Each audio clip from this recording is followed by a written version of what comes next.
Frédéric Guérin, bonjour. Vous êtes le président de l'association Stop OGM Pacifique qui organise ce samedi 24 mai 2014 une grande marche contre Monsanto à Nouméa. Donc Monsanto est un groupe agroalimentaire américain. Vous allez nous apporter un peu plus de renseignements sur cette multinationale dans quelques instants. C'est une deuxième action que vous menez contre le géant des biotechnologies. On en parle dans quelques minutes si vous le voulez bien. Merci d'être notre invité. Oui, merci de me recevoir. Bonjour à tous. Donc en effet, ce samedi 24, on organise la deuxième marche contre Monsanto. On en a déjà fait une l'année dernière à la même époque. Nous, on est satisfaits. Il y avait plusieurs centaines de personnes. Donc, cette marche pour dire non aux OGM, une marche contre Monsanto qui est le numéro 1 des OGM dans le monde. Et donc, on va partir à 9h du marché Moselle et on va arriver place des Cocotiers. On va apporter un peu plus de détails sur cette marche dans quelques instants, si vous le voulez bien, Frédéric. Rapidement, quand on parle d'OGM, de quoi parle-t-on exactement ? L'agriculture sur la planète, c'est une vieille histoire. Depuis plus de 10 000 ans que l'agriculture existe, les agriculteurs aux quatre coins du monde ont toujours su, lors de leur récolte, mettre de côté la semence pour l'année d'après. Et puis, depuis les années 60, l'industrie s'est un petit peu penchée sur les semences et ils ont mis en place, ils ont développé les hybrides, les semences améliorées. Donc ça, c'était les années 60-70. Donc là, les agriculteurs ont perdu le contrôle des semences parce que les hybrides, les variétés miracles, marche seulement sur une récolte. C'est-à-dire que si vous essayez de replanter, de garder les graines et de replanter l'année d'après, ça ne marchera pas, vous n'aurez pas la même production. Donc vous êtes obligé d'acheter chaque année vos semences. Donc les agriculteurs ont commencé à perdre le contrôle des semences avec les hybrides et depuis à peu près une vingtaine d'années, ça a continué avec les OGM. Donc les hybrides restaient des croisements qu'on peut dire naturels, que la nature permettait. On mélangeait des variétés de blé entre elles jusqu'à ce qu'on ait le blé qu'on veut. Mais la génération d'après, on n'avait pas le même. Sauf que maintenant, depuis une vingtaine d'années, la technologie, la science permet de faire des croisements que la nature ne permettrait pas. Donc c'est ce qu'on appelle les organismes génétiquement modifiés. Donc ces croisements, ces organismes génétiquement modifiés, on les retrouve où ? Dans quoi ? Dans toutes les cultures. Tout ce que vous mangez peut exister en OGM, a été créé en OGM. Et là, c'est pas seulement les végétaux, c'est aujourd'hui les animaux. Donc pour expliquer simplement ce qu'est un OGM, en Europe, il fait froid l'hiver, on a de la neige. Et donc on a le printemps, la température se réchauffe, on a l'été. Et les gens, ils sont impatients au mois d'avril-mai, ils sont impatients de manger des fruits et des légumes d'été. Parce qu'on sort de l'hiver, on a mangé quoi ? Des pommes de terre, des choux, on a envie de manger, vous voyez, des salades, des fruits. Et la tomate. Donc la tomate, elle est beaucoup consommée en Europe. Et le problème, c'est que la tomate, elle est frileuse. Alors, il y a les dernières gelées au mois de mai. C'est compliqué pour les agriculteurs, donc ils plantent des tomates, mais il y a une dernière gelée qui peut faire perdre la récolte. Et de l'autre côté, il y a les consommateurs qui ont faim de tomates. Alors, les scientifiques, ceux qui fabriquent des OGM, ils ont trouvé une solution. Ils ont pris un morceau de poisson, la morue. La morue, on en a dans les magasins. C'est un poisson qui vit dans les eaux glacées du pôle Nord. Ils mettent le morceau de poisson dans la tomate et ils ont une tomate qui résiste au gel. Voilà. C'est un croisement que la nature ne permettrait pas. Et sauf qu'aujourd'hui, les hommes de science arrivent à forcer des croisements. On peut mettre un morceau d'animal dans du végétal pour qu'il y ait des nouvelles caractéristiques. Donc voilà ce que sont les OGM et tout existe. On peut penser à n'importe quel végétal, cerise, olive, fraise, maïs, igname. Tout existe, a été créé en OGM quelque part. Et là, ils commencent aussi à faire des animaux OGM. Alors, la concerne sur la manipulation. Hein. Il y a eu un début d'inquiétude vers les années 2000 avec le maïs transgénique, c'est bien ça? Ah oui, et ça continue et la résistance continue, se développe partout dans le monde. Mais très sincèrement, quand on sait comment est fabriqué un OGM, quand on sait ce qu'est un OGM, ça fait peur. Ici, sur le territoire, là, il y a le journal qui a fait un sondage sur Internet. Il y a 93% des Calédoniens qui souhaitent une loi qui interdit les OGM. Et en Europe, on a le même chiffre. Il y a 90% des Européens qui ne veulent pas manger d'OGM. Donc voilà, c'est l'objet de la lutte. Et je précise que cette marche contre Monsanto, c'est une marche qui a lieu dans tous les pays du monde le même jour. C'est-à-dire que l'année dernière, cette marche contre Monsanto a été un succès partout sur la planète. Elle a eu lieu dans plus de 60 pays, plus de 400 grandes villes. Et il y a eu en tout dans le monde 2 millions de marcheurs partout. Donc New York, Tokyo, Singapour, Paris, Londres, partout. Tout le monde va marcher contre Monsanto samedi 24. Et avec décalage horaire, on est les deuxièmes sur la planète à marcher. Les premiers vont être Nouvelle-Zélande. Nouméa, deuxième pays au monde à marcher. Alors, l'association Stop OGM Pacifique, je rappelle aux auditeurs et aux auditrices, Frédéric Guérin, que vous êtes le président de l'association, une association de loi 1901, qui est dédiée à l'information sur les organismes génétiquement modifiés dans l'alimentation, l'agriculture, l'environnement. Vous êtes un peu le relais qui se fait sur le plan institutionnel. Qu'est-ce qu'on peut dire au niveau de la Nouvelle-Calédonie, puisqu'on sait qu'il y a des propositions, il y a des décisions qui ont été prises en ce début d'année, surtout concernant l'importation de certains produits en février 2014? Oui, tout à fait. Nous, depuis 3 ans maintenant, déjà l'origine de l'association, donc on a fait le constat, on a vu des produits qu'on suspectait d'être OGM dans les magasins, puis on s'est dit c'est bizarre, il n'y a pas d'étiquetage. Donc on s'est renseigné et la loi française européenne pour les OGM ne s'applique pas ici. Donc il n'y a strictement aucune loi. Donc tous les produits OGM dans les magasins peuvent arriver et les semences pareil. Donc on a pendant plus d'1 an travaillé, on a regardé ce qui se passait autour et on a fait ce travail. Et puis nous, on se bat pour une interdiction des OGM, la mise en place d'une loi, d'une réglementation. Et puis ça a presque marché. Il y a 2 textes qui sont pas complètement votés, partiellement votés. C'est-à-dire qu'il y a un texte qui a été voté au gouvernement, mais pas encore au Congrès. Ça concerne l'importation des produits alimentaires, c'est ça? Voilà, ça concerne l'étiquetage des produits qui contiennent des OGM. Demain, vous allez au magasin, si dans un paquet de gâteaux, n'importe quoi, c'est OGM, faudra que ce soit marqué dessus. Et si vous voulez pas en manger, vous achetez pas. C'est pas encore passé au Congrès, donc ce texte a été voté mi-février au gouvernement. Nous, on est satisfait parce que on avait peur de pas obtenir le vote de cette loi avant les élections. On a néanmoins réussi. Par contre, il n'est pas passé au Congrès, donc prochaine étape.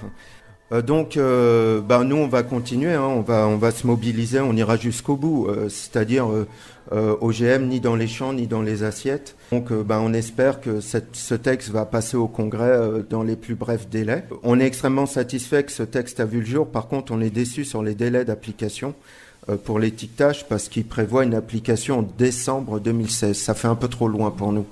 Donc, on va justement interpeller les politiques pour que cette loi soit appliquée avant.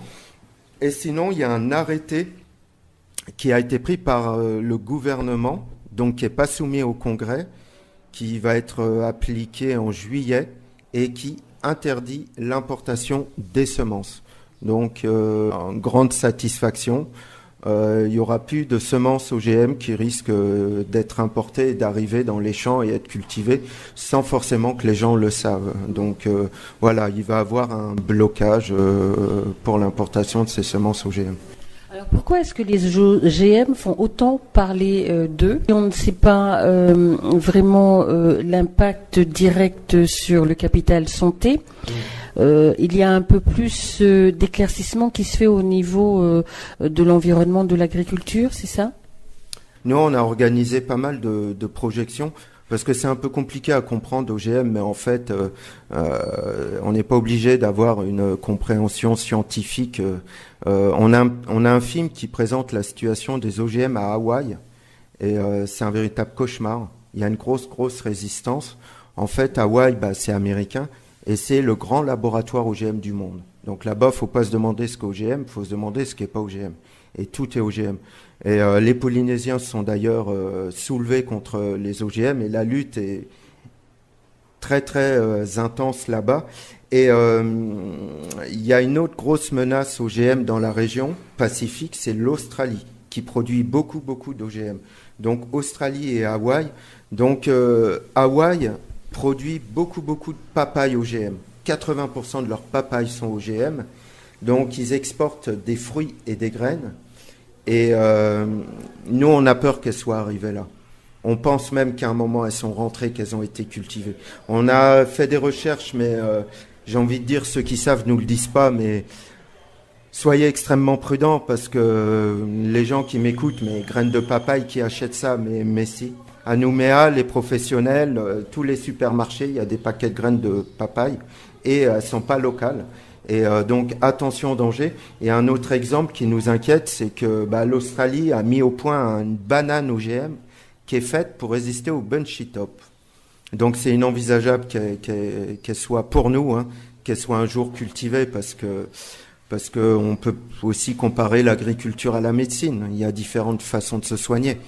Voilà, quand on a un mode de vie sain, on tombe pas malade. Et puis voilà, l'agriculture, c'est un peu pareil, avec des hybrides améliorés, plein d'engrais chimiques, les plantes tombent malades. Le travail du sol, les grosses machines, on détruit tout, on tue tout, puis après la plante est malade, c'est normal.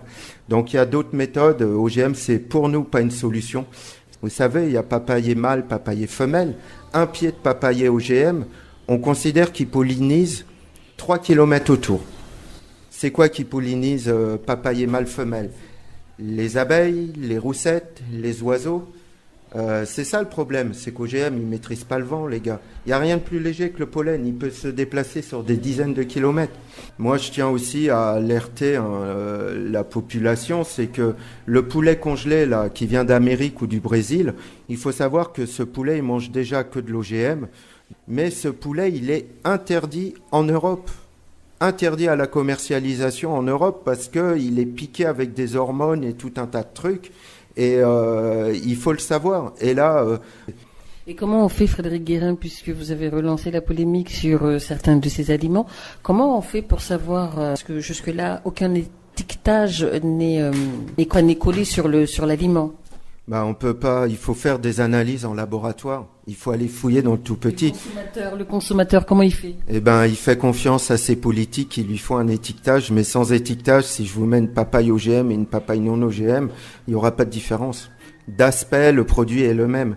Et c'est ça le drame. Et donc une info quand même, c'est que les plus grands pays développés dans le monde, il y a plus de 60 pays dans le monde qui ont une loi pour interdisant les OGM, imposant un étiquetage, sauf le Canada et les États-Unis, parce que c'est eux qui ont créé les OGM, mais tous les grands pays, l'Inde, la Chine, la Russie, l'Afrique du Sud, le Brésil, les 28 pays européens, il y a des lois OGM, l'Australie, même si elle en produit, il y a des réglementations OGM, donc voilà, c'est prochain pays à en avoir une, ça sera ici, quoi. Voilà. Pour protéger nos assiettes et protéger notre santé, Voilà, il faut, parce que ça va très vite.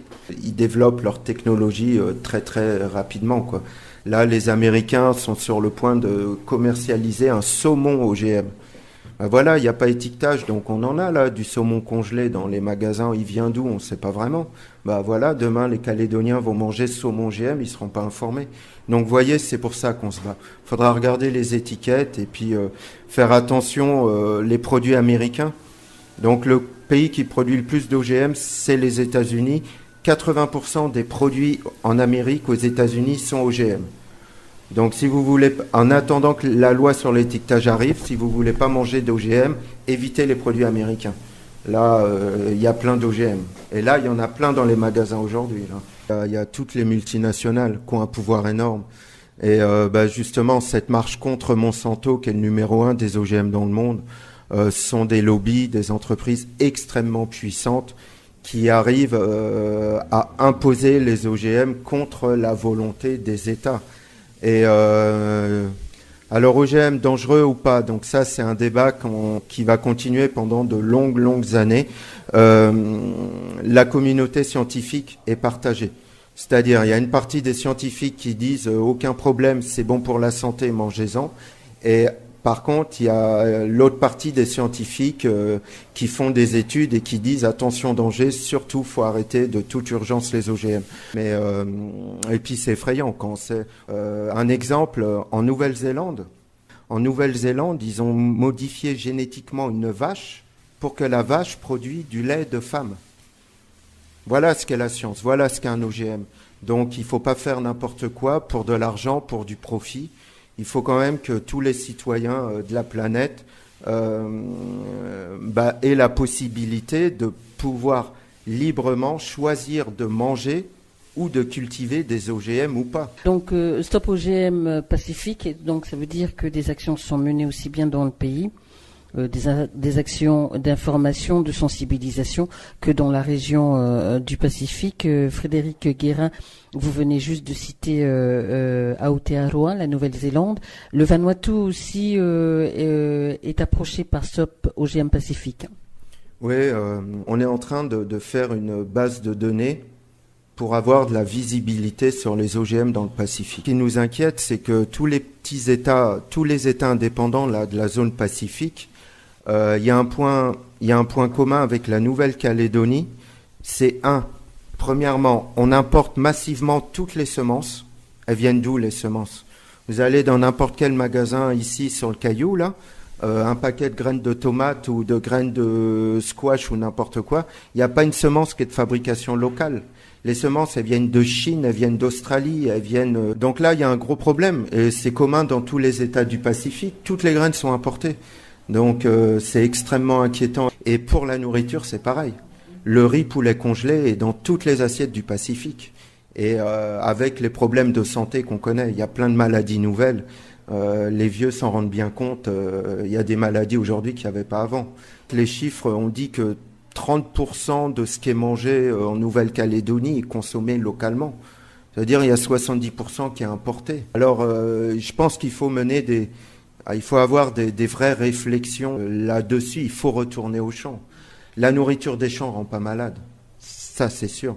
Et retrouver les vieilles variétés, les vieilles graines qu'on peut reproduire, elles sont encore là. Et donc il faut prendre conscience de ça. Il y a des problèmes aujourd'hui avec l'agriculture.